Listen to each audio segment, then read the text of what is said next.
right, is he a top 10 quarterback? This is always a conversation. It's kind of like is Joe Flacco elite? It's like a new era of that. Dak Prescott, is he still a top 10 quarterback after all that he's been through, do you think? Well, with the top 10 thing, I think we're all quick to say, yeah, he's top 10. Dak's a good player. But then I had to do the numbers. I had to really, I had to make sure my numbers were. Is there room at the table? Are the numbers numbering? You know what I'm saying? And when I did that, I think he just misses out. And here I'm going to list them for you guys, right? And this is no particular order. It's just a category, right? And they put them in order here, so don't hold me to this. But we got Mahomes, Allen, Lamar Jackson, clearly, right? Burrow. That's an upper echelon right there. Yeah. Then you got to put Hurts up there, right, with what he's done in the playoffs. Whatever you think about him or not, Jalen Hurts is winning Super Bowls. Matthew Stafford's still elite, in my opinion. Thank you. Jaden Daniels is the future of this league, guys. He is legit. So that is my top 7 quarterbacks. Dak is not touching that top 7. I think we can all agree with that. All right, now I have a next range here. Jared Goff, right? I think he's a really good quarterback. Baker Mayfield, I think he's not going anywhere. Brock Purdy, I played with them. Brock Purdy's a winner. Justin Herbert, we know his potential's through the roof. And Jordan Love, right? And Dak is somewhere in there. Is he in the top 3 of the next 5 I'm missing out there? I don't know, but I think that's why he missed out that top 10. He's not in that top 7. He's in that next, Jared Goff, Baker, Justin Herbert category. And I think we will take those guys over Dak right now with the injuries recently. And it's not all Dak's fault. The system still goes through Dak. Since they haven't had a running game in the last couple of years, Dallas's offense goes through Dak. But what Dak is missing is a plethora of wide receivers. He doesn't have Michael Gallup anymore. He doesn't have Amari Cooper along with CeeDee Lamb. He just has CeeDee Lamb. He doesn't have a prime Ezekiel Elliott anymore. He does not have that running game that he had when he had Tony Pollard and Ezekiel Elliott. So he doesn't have the running game. That offensive line is older than it has been in the years past when he had a dominant offensive line, and he does not have those receivers. So all those reasons with the injuries is why Dak is out the top 10 for me. Yeah. Based on everything you said is why I will keep him in the top 10. And just him as a franchise quarterback, I had the pleasure of spending the whole entire offseason with Dallas and really got to sit there and got to know Dak and got to watch how he operates. There's me right there, Coach Blackman on the scene. Hey. And that's, I really got to understand the process, how he works. And me being around Favre and Rodgers and Eli, just being around those quarterbacks, he fits in that mode in terms of his professionalism and him understanding the offense. And I go back to, his best seasons, we're going back to 19 when he had Zeke, who, ran for over 1,200 yards, and you had Amari Cooper and CeeDee Lamb. He had his weapons. His other best year, he had same thing, Amari Cooper, CeeDee, and CeeDee Lamb. And so then you go to the other year, we had Tony Pollard, and CeeDee had his best season ever. Yeah. He still had the weapons. And I go to that list of, Mahomes has weapons. Jalen Hurts, you had Sirianni on record saying, you guys can say, my quarterback would be nothing without weapons, but we put weapons around him so he can be productive. And I just feel like it's up to Jerry Jones and the Cowboys to get Dak these weapons so that he can continue to be productive. So I think when he does have the right pieces around him, he can continue to be a top 10 quarterback. I can see where because Goff took the Rams to the Super Bowl, and so I can say, okay, and also what he's doing with Detroit. But again, Detroit has a plethora of weapons for him as well, too. So I think I take that into consideration when it comes to Dak. You got Dak over Goff? I have Dak over Goff. Okay. Right. I think when Dak is healthy in the regular season, I think he's very effective. I think he's a top 10 quarterback in the regular season. Now, when we get to the playoffs, it might be a different story, but when he had those weapons, when he had Zeke, when he had a dominant offensive line, when he had tight ends, when he had a plethora of receivers, he was elite at throwing the football. Even, last year being in the MVP race, all pro, being able to accomplish those things with that team. For me, I think the separation comes when it gets to the playoffs. In the playoffs, you have to show up like you did in the regular season, and unfortunately, it hasn't shown up like that for him and the Dallas Cowboys when they get to that point. So two questions. Will, I want to circle back to the fact that you put him in the top 10 and you use words because of how he operates and his professionalism. Does that qualify? Are those qualifiers for top 10 quarterback play for you? Because I understand your bias is if you watched him operate and you saw him as a human, but Logan's list is just straight quarterback play. Yeah, it's straight. Here's the thing. I added my personal experience because I do have some context in terms of seeing what he is as a quarterback. But it does matter the fact that when he has his weapons that are healthy, or when he's healthy, and when he does have his weapons, things are going well for that offense. Yeah. And so I think it does matter. Like, okay, the offensive line is a mess, or he's healthy, or, the running game isn't as effective as it has been. Yeah. He has one receiver that is getting triple team and double team all game long, and then you have guys on record who played for McCarthy, like Greg Jennings, saying, like, the offense isn't as innovative as it should be. Like, we knew what it was going to be like every single week. Yeah. He said, I watched the games now, and it's still the stuff that we did when we were in Green Bay.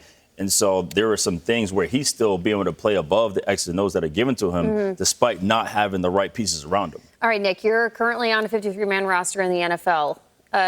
Dak Prescott, last couple weeks back, gets the news that the Cowboys have now traded for Joe Milton to bring him in as another quarterback in the room. If you are on that team, are you looking around the locker room like, well, what's this about? What if the Cowboys draft a quarterback? Are you watching the quarterback room in Dallas any differently, knowing what Dak has been through injury-wise, performance-wise, playoff-wise in the last couple of years? I think teams are always looking to prepare for the future, right? Dak, like he said, he's 31 years old. He's getting up there. He's had a couple injuries. Although when he is playing in the regular season, looking at his stats, he has been effective. Outside of 1 year that, he went 8-8, playing all 16. All the rest of the years that he's played over 10 games, he's had a winning record.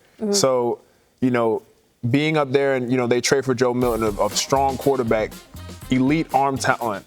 I think they are preparing for the future in a little bit, and, it'd be good for him to come in, learn under Dak, because, at the end of the day, just like Will said, Dak has a level of professionalism that, Will has seen, and it's obviously kept him in the league for a long time, so it's good for Joe to be able to go and learn under that. And, teams always want to prepare for the future. Dak's, at some point, the ball is going to drop for him, and, they want to be prepared. So That's a good point. Yeah, I'm just going to rebuttal both of them. I think that, listen, you could be 12th best in the world at something. That's still really good. I mean, if you're the 12th best quarterback in the world, there's no shade there. I just don't think he's in the top 10. I named the 7, and then I think Jared Goff is playing so efficient. Yes, he has a great offense around him. Yes, he has great weapons. That's part of it, but he's playing with what he's got. He was breaking records with his accuracy this year. Baker Mayfield, right? He played a lot of that last year without his weapons. Big Baker fan. Mike Evans was out. He's been written off in the league. Baker has. Mike Evans has been out. Chris Godwin broke his ankle, and Baker still put up top 5 passing numbers. I think that we're seeing truly what Baker Mayfield is. People love Herbert's potential. He hasn't done it, just like Dak hasn't done it. And when you say great in the regular season, but not great in the playoffs, that's putting an asterisk on why that might not be a top 10 player. What he does, you got to do it in the playoffs. Even more important in the playoffs to elevate your game, to be the reason why your team. I saw Dak go head-to-head with Jordan Love and the Packers a couple years ago. Yeah. That's more than just Dak versus Jordan Love, right? It's more than just himself. But Jordan Love played a lot better in that game than Dallas did. They got the defense blown off goods. them, and Dak threw a pick 6. They ran the ball like crazy. Defense gave up the goods. Right. But I would say for you, okay, give me your top 10. you only gave 7. You gave 7. Okay. You gave 7. then an extra 7. There you go. You gave 7 quarterbacks, and then you gave me like another 5. And then he gave Jared. Who did he give? Jared Goff, Baker Mayfield. There's room for one more. Yeah, I got you. I got Jordan Love. Put his list back up, Above even Dak. though it's unranked. Yeah, get his list Press back the up. button Yes, back up. he's younger than Dak. I mean, what can't Dak do that Jordan Love can't do? Like, show me what Jordan Love can't do that Dak All right, you can't got do. 3 spots left. 8, Okay, 9, 3 and spots. 10. I got 8, 9, Jared 10. Goff. Okay. I got Baker Mayfield. That's 9. I got Baker, Goff, Jordan Love. That's That's it. 10. Okay, that rounds and out I got your my 10. boy Purdy at 11. Over. Okay, my final question for you, Logan. If you're the 12th best at something, like if you're the 12th best quarterback in the NFL, is that good enough for the Dallas Cowboys? Should they be satisfied with that? Yeah, because it's a lot better than what else is out there. Okay. You know, I always say this. Oh, this guy's got to go. Well, who are you replacing him with? I said the offense still goes through Dak. He's still a really good player. We're talking top 10 in the world at your job. And being number 12 in the world at something, that gets you $55 million a year. So I ain't mad at him. You know, if I could be the number 12 quarterback, I wouldn't be on his desk. I'll be playing still. So my whole thing is, you're number 12. That's no shade at you. It's just we put them because he's Dallas, his quarterback. You don't got to be top 10. He's just not top 10. He's coming off an injury. He's coming off some down years. Yes, the talent's around him. But because of those reasons and the lack of playoff performance, that's why he's not my top 10. You and Jason McCourty must have gone to the same business school of football, because I used to bicker with him about personnel decisions of different teams in the league. And he would always say to me, well, who are you going to replace him with? And I want to throw my cup of coffee at him. And it's so infuriating because I always think there's something better if you're not satisfied. But that's just a fan's perspective. Guys. I do. Okay. I have a couple, but I'm going to start off with a cornerback position, right? One that I got drafted to play. And his name's Will Johnson out of Michigan. Okay, now, fellas, let me tell you, if this was your college career, how would your career sound? Your freshman year, you go All-American, freshman All-American. Good, right? Your second year. That's great. Second year, you go first-team All-American. You win the national championship, and you're the national champion, the Natty Defensive Player of the game. Right? And then you can't leave after 2 years. You got to do a third year, right? So your third year, you go second-team All-American because you have an injury. Right? And you're playing for your dad's alma mater, right? Exactly. And you're wearing number 2. Right. And you're wearing number 2 at Michigan. Oh, and by the way, how about this one? You have more defensive touchdowns scored, 3, than touchdowns given up in your career. Straps. So this guy gets the ball. He's 6'2". He's a playmaker. He's sound. He's smooth. He has everything you need. My pro comp for Will Johnson is a taller Joe Hayden. A guy they question his long speed, but all he does is produce. He gets the ball more pick sixes than touchdowns allowed. I believe a DB's job to turn the ball over. It's the number one thing that I believe in. PBUs are great. Picks are better. This guy not only picks it, he's scored more times on defense than he's given it up. This guy is dominant, All-American every time he played, won a national championship at Michigan, was the best player on the field when he done that. And he has great vision, read, breaks, scores on defense. This guy could be the best corner in the draft. This guy's going to make an instant impact. I believe Joe Hayden right here. Speaking of picks, you said every pick is what on your next contract? There's millions of dollars on the next contract. Hey, add them up. Add them up. Not everyone can catch that DB. This that guy qualifies for NIL now, apparently. Go ahead. Right. Will, who do you got?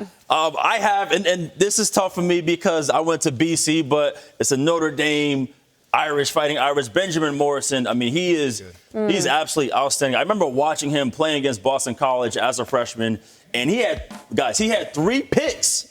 On my Eagles, 3 picks in one game. And I remember tweeting out, I was saying, like, this guy is strapping all of our receivers. I couldn't believe it. I said, this freshman corner from Notre Dame is strapping all of our wideouts. Not one guy. November 19th, 2022, Will Blackman was on. I seen it, Jamie. I seen it. That freshman corner. And then comes back the next year and ends up leading the team in PBUs. And not to mention his bloodline. He has a brother who played college football. He has a sister who played college volleyball. He has another sister who's a college gymnast. And his father played in the NFL as well. So, I mean, the genes are strong. And unfortunately, last year he had a hip injury. But I think, man, he's going to bounce back. And he's going to be on a team and be outstanding. As you mentioned, a DB who can get the football. Benjamin Morrison, he can get the football. And I'm a big fan of him. I got 2 guys right now. I got 2 guys, both safeties. My first one, I'm a little biased on these, but my first guy had him in high school. He was my high school teammate for 1 year. Wow. Shout out your high school. Shout out to Mather right now. All right. There's only one of them in the country. 38,000 high schools, one to Mather. But Kevin Winston Jr., safety from Penn State. Okay. I know he have his teammate up there, Jalen. But KJ, 6'2", 210 pounds. Yep. Very rangy, can come down the box and be physical. Was an all Big Ten conference selection last year. Missed last season because of a knee injury, but I believe he's going to come back. I've talked to him during this draft process. He's healthy. He's ready to go. And also just a great kid, quiet, goes about his business the right way. Someone who I expect to go out there and get picked up, day 2 early and be an immediate impact on the team. All right, who's your second guy? Someone from your Pee Wee second guy. team? No, not from my Pee Wee. From college. I think he's flown under the radar a little bit. Dante Trader. 2-sport athlete. He was a 3rd-team All-American in lacrosse. Honorable All Big Ten. And the last 2 years, I had the privilege of playing with him my last year at Maryland, but great guy, knows the defense in and out, an all-around leader. Wow. He has control over the locker room. He has a poise about him, and at the end of the day, he goes out there, he hits, he covers, and he takes the ball away for sure. Oh, my gosh. Shout out. We got time for more DBs? No, we got. Okay, Logan, you go next. Want me to go? Yeah, you go next. Listen, Those are really good, Nick. Fellas, I think we know the name of the game in the National Football League because of how the wideouts are from 6'5" to 5'10" is versatility. Right. You guys that can play multiple positions. I think all of us up here got drafted to play multiple positions. I know you play multiple positions on your team. I know you play offense and defense. The whole secondary. And I played corner, nickel, and safety, right? So one of the most versatile guys in the draft is a safety from Georgia, Malachi Starks. Okay? This guy's a 3-year starter at Georgia. 3-year starter at Georgia. That's a pretty tough program to be to start as a freshman, Yes. right? Okay, look at the ball skills in the finish. You know what I'm about, okay? Woo. That right there is athletic, extremely athletic. Look at him come off the edge here. This guy can play the nickel, right? We see plays at the nickel, we see plays in the run game, and he is a deep, rangy safety who can finish and cover. Look at this stuff. This guy reminds me, and he is not a freak athlete. He's not the guy at the combine that is going to be 6'5" and bench 28 reps and sit here and run a 4.2 40. Like that stuff is a track and field athlete, right? This guy's a football player, 6 foot, 195 pounds, tough, plays every single game. He reminds me of Antoine Whitfield or Xavier McKinney. Oh, nice. Two guys I played with, elite free safeties, but they played years playing the nickel. Understanding how to blitz, understand the run game, know how to take the ball away. So this guy, Malachi Stark's going to have a long career. Think of Antoine Winfield coming out of Georgia. I love this guy. I worked with him in the draft process. He's extremely smart, intelligent, the type of guy you put on the board that can draw up all 11 positions on defense. Cool. Outstanding. I'm going to give you another safety and also versatile from Texas, Andrew Makuba. He is, absolutely, he's a rock star, man. He's 5'11", like 185. But I tell you what, this guy's all over the field right there, making the game-winning interceptions versus Arizona. And this is one thing I love about him. I don't care what size. He is 5'11", whatever is 5'10". He's coming down. He's hitting somebody. He's in that Texas safety mode of like a Earl Thomas, Quandre Diggs. He's one of those guys where he can line up all over the field. People are going to be like, you know what? Maybe he's not big enough to make these hits, but I'll tell you what, his heart is outstanding, man. So he's a transfer from Clemson, but Andrew Makuba, man, I'm telling you, he's going to go to a team, and he's going to be a player like I mentioned before, like in that star position. He could play safety, he could play nickel, he could play corner. He's going to be all over the place. Andrew Makuba, man, he's going to be an outstanding player for somebody. Some of these names on this list, these guys, if they made it to a December bowl game or something, they have committed to the NFL draft process since mid to late December. It is now nearly late April. Nick, as the person who most recently went through this process, how exhausted and drained are these guys by now? Like, they just want to know the decision and their fate, I have to assume. I would say it's definitely a grueling process. I'll never forget, played in the bowl game, I think it was 29th of December. I told my coach I was leaving, and I'll never forget, me and my agent, we met at the airport. She handed me this thick binder, and I had all the GMs, the defensive coordinators, and all the positions. Like, she studied that. You have to know these people for the combine. Oh. And my heart sank, because I was like, this is actually I just real. got done with the playbook. Now I got to do this playbook. And I have to do this. And I was like, this is actually real. I'm actually getting ready to go to the NFL. Yeah. So the 6, 7, 8 weeks of combine prep, the grueling combine, and then you still got to stay in shape because as soon as you're done, and you get drafted, you got to go to rookie minicamp. When it comes to the draft, I don't watch the draft anymore because of the draft, right? I had a range to go from anywhere from second to fourth. So that's about 50, 60 picks that I'm just sitting there and sitting. And I was informed that I was supposed to go a lot earlier than, I was anticipated going. And when I didn't go, I was just like, all right. And of course, people call, you always want people to just leave you alone on that day. I'm sitting there, I have my family there, friends, everybody's there. And it's like, people are trying to come joke with me.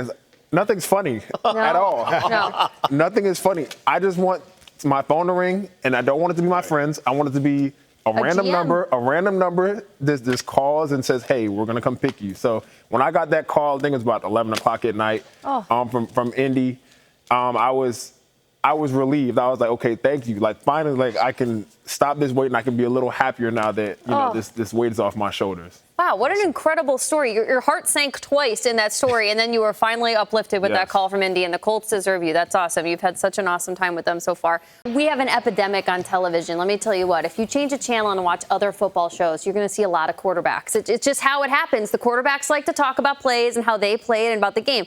This is not that kind of show. This week we have a lot of defensive backs in the studio here, so you got to play to your audience, all right? I have put together a list of my personal favorite. You really have to contextualize this for the people at home who are going to throw things at the TV when you see it. Favorite. My personal list of top 5 pick sixes in NFL playoff history. Now, when I do top 5 lists, Nick, I feel like you can speak to this. I don't like to pick things from Super Bowl 11 or Super Bowl 4. I was not alive. I have not seen the game tape. I'm not going to put those things on the list. And if somebody is, more power to you. You're an NFL historian. But I'm not going to speak to something that happened when I wasn't born. All right? So we're going to take in with the most recent top 5 pick sixes in playoff history. We're going to start with number 5. How recent are we talking? Logan Ryan, you're going to see. Logan Ryan, are you number 5? No, you're not. I anticipate to be on this list. Seahawks Malcolm Smith and his 69-yard pick six in Super Bowl 48. You called it a layup. This is a lopsided win where the Seahawks defense only allowed just over 300 yards for a Peyton Manning-led offense in the Denver Broncos. And honestly, the failed dunk over the goalpost was my favorite part of this play. Malcolm Smith would become the Super Bowl MVP. Cliff Averill got the hand on Manning, a wobbly ball. Malcolm Smith came down with it, and it was a 69-yard pick six to cap. I know. He cleared it. He cleared it. That was from Super Bowl back in February of 2014. You remember this play. Where were you for this play? I was home. I lost the AFC Championship to the Broncos, so I was watching. This is prime Legion of Boom days, right? Legion of Boom. And they give my guy Malcolm Butler a lot of slack for being like, a one-play wonder. Malcolm Butler went all pro after his pick. Malcolm Smith right here, this guy is literally a one-game wonder in this sense. Super Bowl MVP, our most random Super Bowl MVP we ever had, but shout out to him. Everyone played great on defense. It could have went to anybody, but Malcolm Smith capitalized, took it home. Yeah, no, I was actually in training camp with them. I got cut from this team. From went which to Seattle. From Seattle, okay. But just being there during the training camp, I just knew like this team was going to go to the Super Bowl. And so to see Malcolm do this, I mean, someone who wasn't heralded as one of the top players, this is what Pete Carroll does. He's able to train his whole entire team to compete. What year was 2013? 2014. 14? February 14, the 13th season. You were playing Pop Warner. I was 12 years. I was 12 years old. Not the math yet. I was not at the math Not yet. at the math yet. I was 12 years old, and I was on my couch watching this game, and I thought it was going to be a better game, but I was like, by that time, I was like, bro, the Seahawks are blowing the Broncos out the water. I don't really like the fact that he was a loaf of bread that he caught. I think you need to go get it, but I got to see the rest of the list. Oh, you're a pick six purist, Nick Cross. I see. Okay, good to know. Let's see what you think about number 4 and the fact that one of our teammates this week is the number 4 spot. There we It's go. Logan Ryan's 9-yard pick six from the 2019 AFC wildcard game. Tom Brady, did he hate you after this play? Because was this not his final pass completed just to the wrong team as a New England Patriot? Nick will say that was a loaf of bread. Oh. But people do say that this pick ended a dynasty here.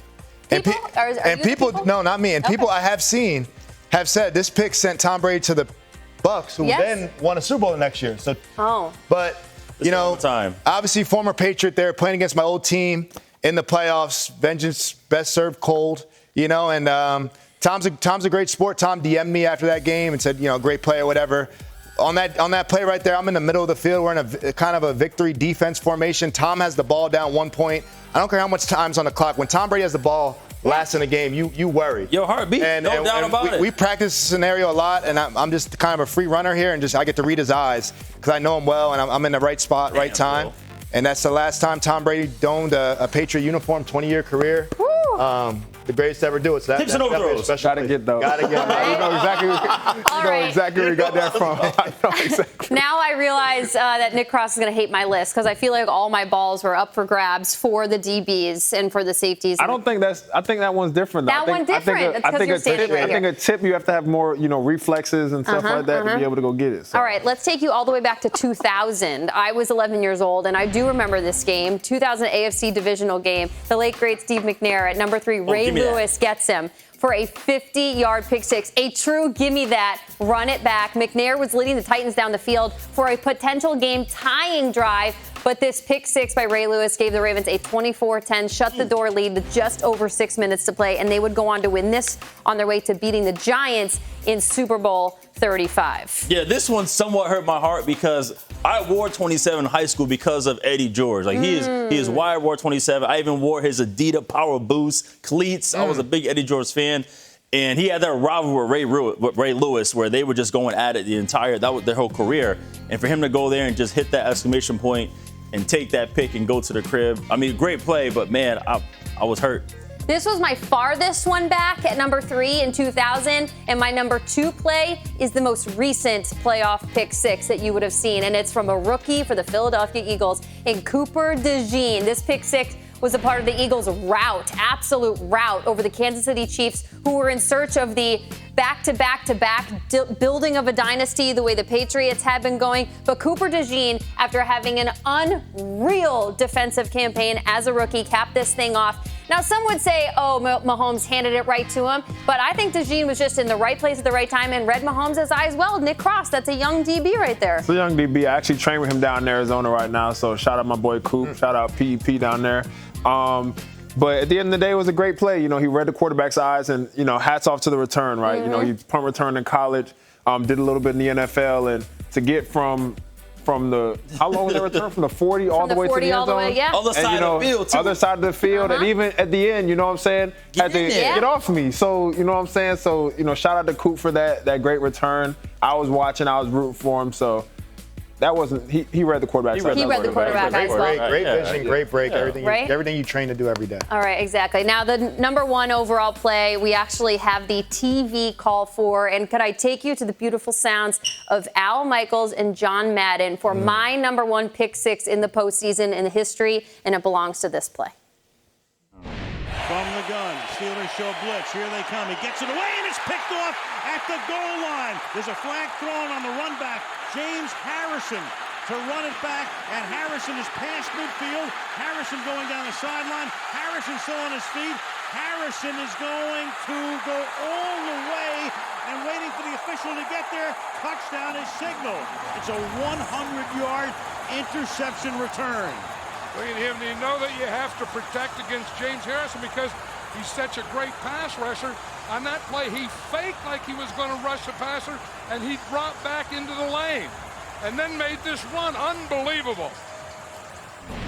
I want to personally apologize to You got that right. thank you. Got that. You missed Rondé Barber on the list, but you got that one I right. want to personally apologize to our friend of the show, and a man who probably just threw his towel off the elliptical as he's watching it, Kurt Warner. You are a colleague at the network. I am so sorry, but you know that play has to exist on a list somewhere. 100-yard pick six in Super Bowl 43. I know I was making you sweat with not having that play on there yet, but that's my number one. Yeah, that was. I was like, I told you before. I said you better have this play on there, and this was it. Again, just an incredible. First of all, incredible game overall. Yeah. But right here, just an outstanding run back of everyone running, staying with him, lead blocking. Like you can tell the whole team was like, let's get this man to the end zone. There's RC with the, I don't know what late block that was, but yeah, it's a hell of a play.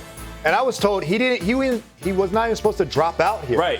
It's not what he's supposed to do. He's supposed to rush the passer. This is play knowledge. He knew that they were going to throw the quick screen if he did that. All right, let's not he stop drops out in the lane. like and look at Larry Fitzgerald's effort here, though. Larry Fitzgerald's chasing him all the way down. That's like a 260-pound ball of muscle to go 100 yards. That is really tiring for a defensive end to do, especially as muscular and big as James Harrison. So shout out to him, man. That is the vintage steel curtain defense right there. Yeah, that was a great play. Again, I was probably 6 years old when this happened. I was watching from my couch. But at the time, I wasn't very much of a big Pittsburgh Steelers fan. But for him to go out there and do that, my dog RC throwing that late block, just great play overall. I think that changed the momentum of that game, and ultimately they end up getting the dub. So, all right, Nick, what do you think of my list? I think there's another. There's another one. Malcolm Smith. I want to take that one off the list. There was one. I think it was 2007, 2008. Seahawks played the Packers, and Matt Hasselbeck went out there and said, "We're going to get the ball, drive down the score." Yes. And instead, he threw a pick six, allowing the Packers allowing the Packers to win the game. So I think just because of the irony in that statement, I think that should have made the list somewhere on there. 3 and out, first down. Logan, you have mentioned that you think Shedeur Sanders will go number 2 to the Browns. Yeah, I do. I believe the Browns will draft Shedeur number 2. So, therefore, for the question, should the Giants take him? Right. I don't think he'll be there. What do you think the Giants should do then? I think the Giants draft Travis Hunter. I do believe that, and sell some jerseys over there because their quarterback room is so packed, right? I don't know whose jersey the fans are going to buy. You have Russ's jersey. He's going to be the starter, it looks like, so you got to buy his jersey. Jameis Winston, that might be a good jersey to own. Then you got Tommy DeVito over there. So they're all going to be doing their own interviews. They're all going to be selling their own jerseys. You bring Shedeur in that's just too much of a circus, in my opinion. I don't think he'll be available anyway. I think they draft the best position player, non-quarterback available in the draft, Abdul Carter or Travis Hunter. Don't worry about Shedeur. I don't think he'll be there. You think the Giants should take Shedeur at 3? Yeah, there's no question. I don't believe the Browns are going to get a quarterback that early. They'll probably get one later on with the other picks they have. I think they continue to build their roster outside and maybe get Abdul Carter. But I believe the Giants, not only will they, but they have to get Shedeur Sanders. Dabo and Shane right now, they're pretty much on a one-year rental in terms of this team. And they never had a chance to go and get their guy. Yes, they inherited Daniel Jones, and they were able to get him paid. Also, Dabo, I believe in him because he was Coach of the Year. And again, I mentioned he got Daniel Jones paid. But they have to get their quarterback. Usually every GM and coach that comes into town, they get their guy. And also, I believe that the owner, Mara, he's going to probably overrule the decision. He's going to get a quarterback, especially after what happened, losing out on Saquon last year and doing what he did. Go get a quarterback, make this room competitive, just like when Seattle got Russell and Matt Flynn and everybody else. Make it competitive, and may the best man win. They have to get this quarterback situation right. Otherwise, they may not be there. Oh, yeah, I think, if he is available, I think they should go after him. I think, Russ is at the tail end of his career. Jameis is there also, getting up there in age a little bit. Tommy DeVito, he's there. He played solid football for them last year, but everybody knows he's not necessarily the future of that franchise. So why not go get a quarterback, who can come in? It's the big name market. He's been in the spotlight his entire life to go up there and do that. I do think that Cleveland will go get Abdul Carter to go shore up that defense. Of course, they will have to address the quarterback later, but I think that Shedeur does end up falling there. Obviously, I think Cam Ward will go number 1 overall. But I think that New York is a good fit for him. I think they have good weapons around. I think that he'll be very good over there. Service to the quarterback class, and maybe because it's inevitable, perhaps, that the Tennessee Titans would take Cam Ward at number 1 overall. If you believe that, then you must have a thought about what Cam Ward will be like when he enters the NFL. So, Nick, I ping it right back to you. The Cam Ward experience in the NFL, what do you think of it? So I watched a decent amount of him. Just a disclaimer, I know a lot of these college players because I played a video game and everything, but I started watching Cam Ward. But he's very poised. I've never seen anything like it. There was a game where he's, running to the sideline, kind of just starts jogging out of bounds. A real game that you watched? No, real game. Okay, yeah, not real a game. Okay. And, he's sitting back there in the pocket against Wake Forest and just not on this ball, just standing back there, and then rolls out a little bit, ball flicks out of his hand, touchdown. So, there's an unreal poise to him. He had very good command of the offense. Every year he's gotten better. Even when he was at, Washington State, transferred to Miami, continues to up his game and elevate his game. And, he has the ability to sit there and not only do it with his arm, but with his legs as well, too. So I'm excited for him. When you're in the defensive backfield and you're watching a guy like that, you can tell when his feet don't get nervous, his feet don't get happy, and you're like, oh, man, this guy can hang in the pocket and handle some stress. Yeah, because, sometimes, some guys will sit there and they'll go start looking at the rush. You can tell when, you bring pressure and stuff, their eyes kind of look down and try to, figure out who's coming from where. The good ones just have that feel. They can move around the pocket, with 2 hands on the football, not getting too antsy, and, can deliver a solid football even under pressure. So, watching him and seeing how he moves around the pocket and everything is very, very relaxed, very almost nonchalant, but is very, very calm, very poised, someone that, he seems like he's done it for a long time. Jamie, you mentioned his feet. He is standing still in the pocket. Great players make the game look easy. Cam Ward makes it look too easy at times. He's so nonchalant. He has elite arm talent, and that's why he's going to be the number 1 pick in the draft. His style is really unique to him. It's a confidence about him. It's a nonchalantness. It's making it look easy. He reminds me of a Caleb Williams on how he plays like his own style of game. And that doesn't always translate to the NFL, though. And that's what I am worried about. You're not going to be able to stand in the pocket and not move your feet at all in the NFL. It's going to be a challenge to adjust. All these players will. The talent's going to get him number 1 pick. The talent's going to get him the face of the franchise. But he's going to have to improve quickly in the NFL because the game's not going to come that easy to him as easy as it came in college. Yeah, for me, with Cam Ward, the one thing that stands out to me is his ability to elevate everybody around him. It reminds me of watching Baker Mayfield when he came out, just him coming out there as the quarterback, leading the team, and just his ability just to affect the entire team. And I love the fact that at Washington State, he came from an air raid system where he shows you right now that there's not a pass he doesn't believe he can complete. And I think that's what's really cool about him. I just really love his tenacity, his just able to quarterback the position, man. So for me, with Cam Ward, I'm a big fan of him. And I believe, what you said, there's going to be a huge adjustment in terms of, okay, now you're going to have to actually run a system. You can't just run around and sling the football all over the place, even though we love that ability to push the ball down the field. About Patrick Peterson, who last walked onto an NFL field in the 2023 season as a member of the Pittsburgh Steelers, but spent the majority of his time, his 13-year professional career, in Arizona with the Cardinals, which is why it was only fitting that he announced his retirement in Arizona yesterday. So, Logan, I'll start with you, maybe your relationship with Pat P, what you know of him, and then your reaction to this news. He's just a legend. Great career. I don't know about you guys. I'm a football junkie. So even in high school, I used to watch all the other corners, the top corners. He's a few years before me. Their rivals' profiles. Right. I used to see his highlight tapes, and I used to watch him when he was in camps going against A.J. Green in high school, back when his name was actually Patrick Johnson, not Patrick Peterson. If you throw it back, he changed his name to Patrick Peterson.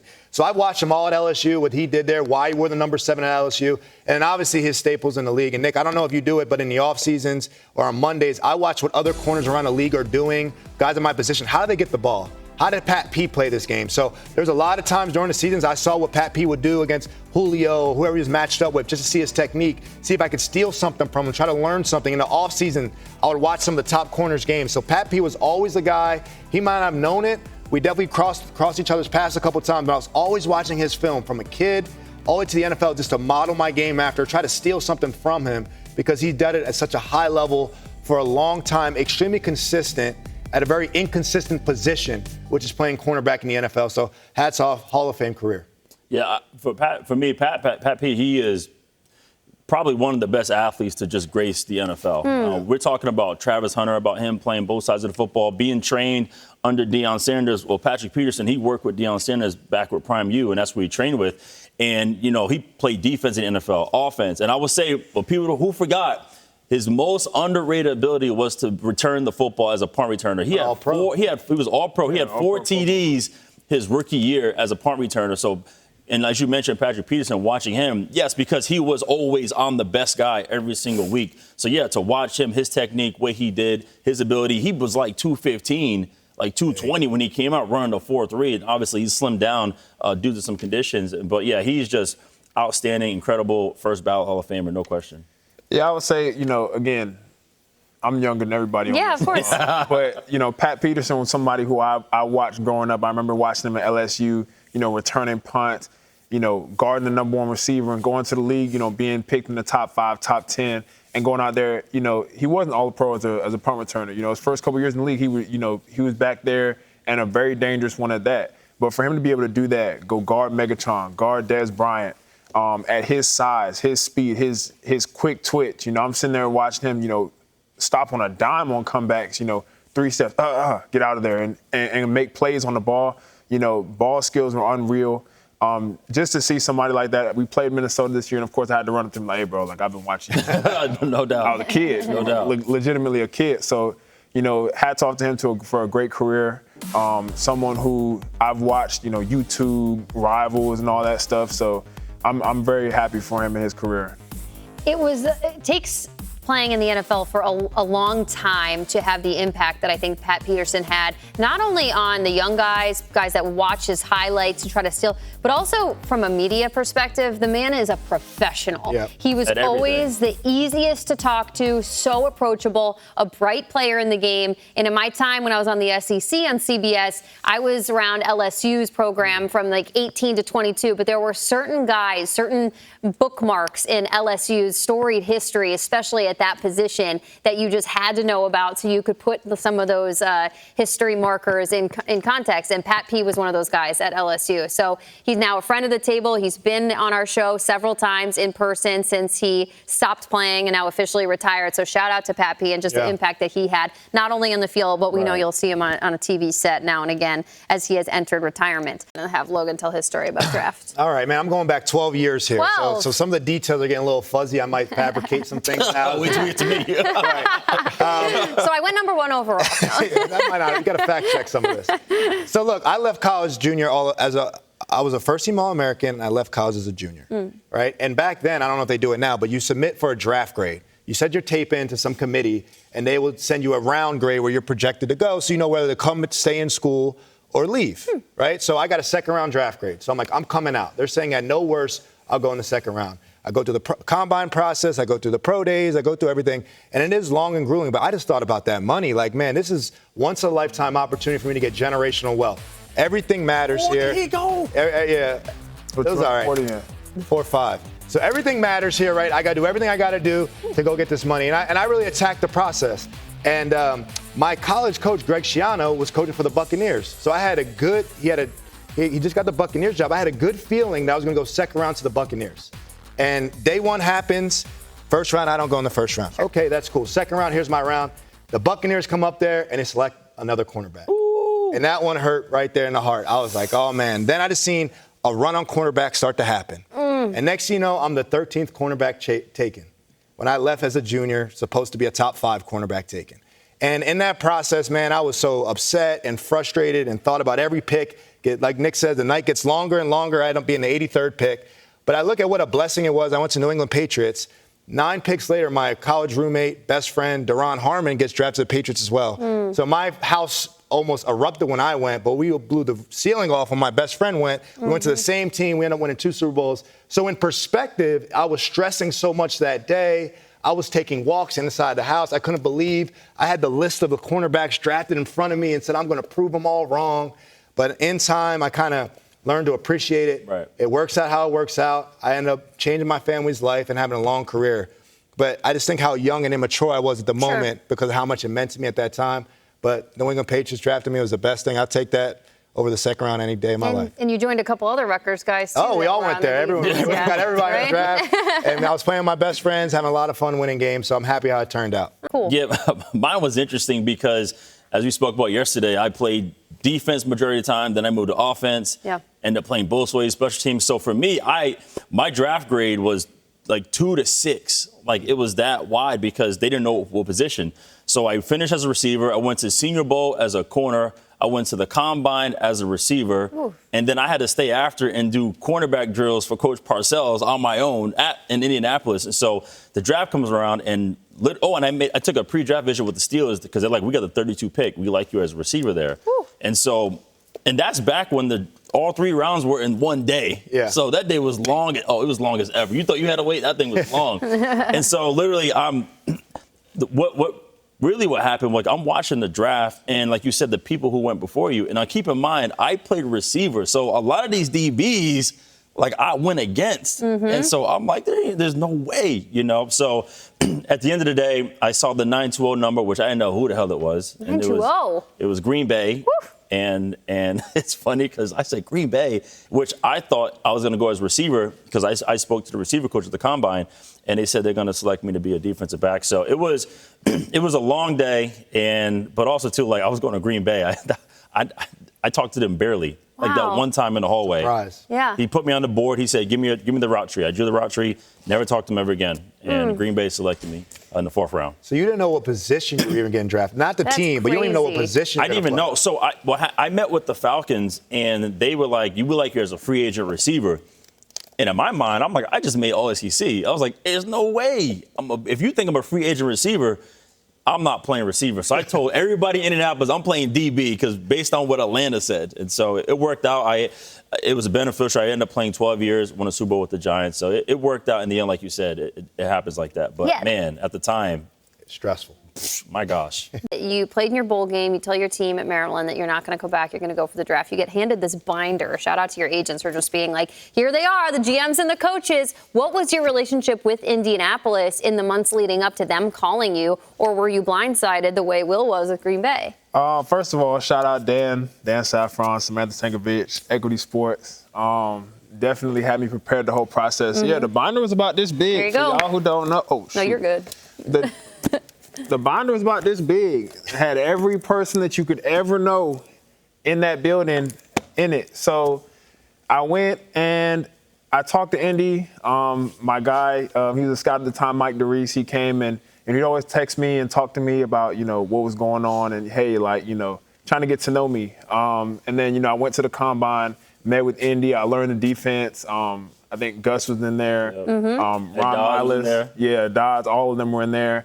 I met with Ballard, on Zoom, and we sat down and chopped it up a little bit. And I thought I was going to go at 42 because Indy had the 42nd pick at the time. And I had a coach from Maryland. He was in Indianapolis, Scotty Montgomery. He was a running back coach over there. And he was like, yeah, we're going to get you. So I'm sitting there. I'm like, you know what? I'm going to get off. I ran 4.34, by the way. But he was waiting for that video to come up. I went. He was like, "Yeah, we're going to get you at 42 or whatever."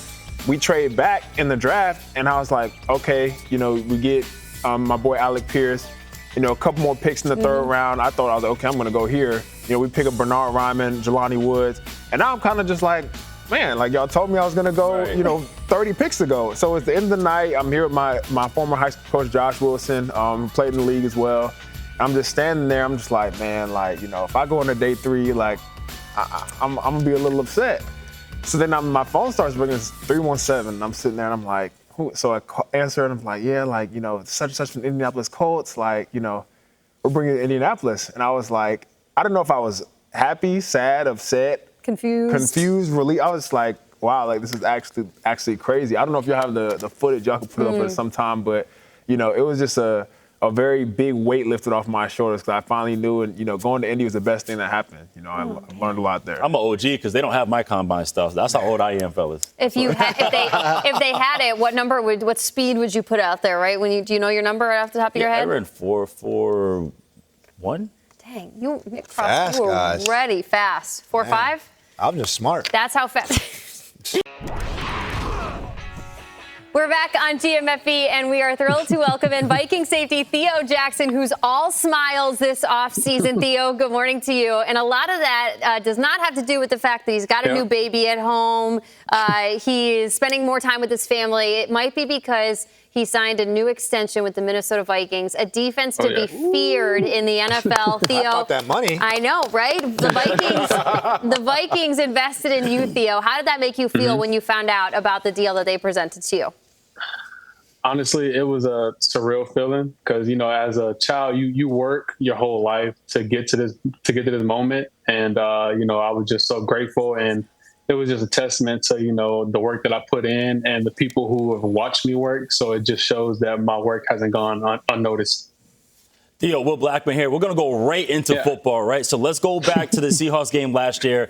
Vikings are up 3, and Geno Smith, he's trying to lead a game-winning or tying drive with less than a minute left. And you come in there, you crush your dreams with a pick. What did that moment feel like you, man? So for all my athletes out there, like when you were a kid, you always go in your backyard and you always, go through scenarios, whether you're catching the game-winning pick, catching the game-winning touchdown. And and before every game, I always tell myself to tap back into that kid, to go out there, have fun, don't worry about mistakes, just go out there and play free. And after that moment, I kind of like, it was like a very exciting moment, like just everything that I worked for. And it's just a testament to, the work that I put in and the people around me to give me that opportunity. Theo, Logan Ryan here, and I spent some time with your defensive coordinator, Brian Flores, in the New England Patriot days, and he's one of the most aggressive and creative defensive play callers in football. So what's something you like playing for him, and what's a story maybe or a concept you've learned from playing for a guy like Brian Flores? I would say everybody on the field is just an X. Like, you never know in his defense what position you're going to line up in. You might line up outside on the edge. You might line up deep in the half. You might line up at linebacker. You never know with him. So for him, just with him teaching me all those spots and me learning all those spots, I learned a lot more football. I learned where people are supposed to be. I learned what plays, what plays we're gonna get by the defense that we're in. Is just a lot of football that you learn by learning different positions. Go ahead. What's up, Theo? Hey, Drake. So I have a question. I need some help. I need some advice, right? So I have a new teammate that you were pretty familiar with. Yeah. And it seemed like last year and the year before you, Josh Metellus, all of y'all every week y'all had a new choreographed dance. I don't know where you got them, how you got them, who chose them, but what went into all of that, and how did y'all pull those off every week? So picture this. It's Saturday night. You just finished up your last meeting of the day, and then Cam hit you with a text like, yo, let's go practice this dance. And we all get down there, and we're just going through all these ideas. And by the way, Cam comes up with all of these dances. So, and then if you don't know, Cam's wife, she's a phenomenal dancer. So she gives him these ideas, and then he's into Disney Channel and all of these stuff. So he just brings back memories with these dances. And like he's on point, so he teaches us the dances, and then we just have fun with it. And then it also like encourages us to go out and make plays. One of those videos that we just saw. Well, actually, Nick, are you going to participate in this with Cam Bynum? You see, I'm usually not. I'm not a big dancer. I'm not a big dancer myself. I just go out there, make the play, and celebrate. Get the rah rah, and then go back to the sideline. Yeah. But he might have to bring me out of my element. So Cam, if you're watching, I will say I am open to learning these dances. I definitely will not be as good as you are at them, but I will be open to trying. But the rest of the DBs in Indy for sure will pick up the slack that I lack in my dancing. Theo, what was the one that took you the longest to learn? Oh, definitely the Camp Rock. So that one took about an hour and 15. Like we were in that ballroom like sweating trying to learn that dance. But once we got it, it was like, okay, like now we got it. And then once the moment happened in the game, it was probably like a lot of thinking. So we had to figure out like who was standing next to who, and it was just such chaos. But once we got in line and got it, it was perfect.